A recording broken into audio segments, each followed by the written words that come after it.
பக்த கோடிகளுக்கும் விஸ்வகர்மா மக்களுக்கும் அன்பு கலந்த வணக்கம்.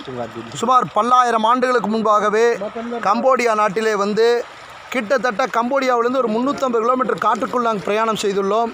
இந்த காட்டுக்குள் எங்கே பார்த்தாலும் அந்த ஆற்றிலே சிவலிங்கங்கள்.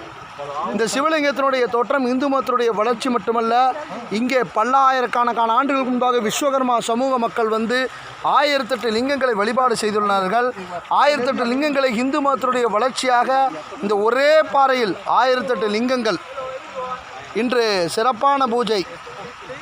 கம்போடியாவிலே விஸ்வகர்மா ஜெகத்குருவாக இருக்கின்ற அடியேன் சித்தர் சிவசண்முக சுந்தர பாபுஜி சாமிகள் மற்றும் கம்போடியாவினுடைய தகவல் தொழில்நுட்ப அமைச்சர் மற்றும் ஆர்எஸ்எஸ்னுடைய முக்கிய தலைவர் இந்தர்ஜித் அவர்கள், பீகார் ராஜ்யசபா உறுப்பினர் மற்றும் மலேசியாவினுடைய முன்னாள் அமைச்சர் தேவமணி, பிரபல திரைப்பட நடிகர் ஆர்கே அவர்கள் மற்றும் எல்லோருடைய முன்னிலையிலும் இன்று மிக சிறப்பாக சென்னையைச் சேர்ந்த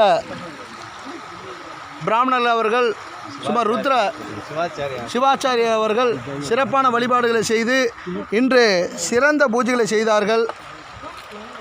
1008 சகஸ்திரலிங்க பூஜை, ருத்ர பூஜை, ருத்ர மந்திரங்களும் சிறப்பாக ஓதப்பட்டன. இன்று சிறப்பான கலச பூஜை செய்யப்பட்டுள்ளது. இந்த நல்லதொரு நிகழ்வுகளை கம்போடியாவில் திரு குமரன் சுவாமிகள் அவர்கள் ஏற்பாடு செய்திருக்கின்றார்கள். எல்லோரும் இந்த விழாவுக்கு வந்திருக்கார்கள். ஓம் சக்தி.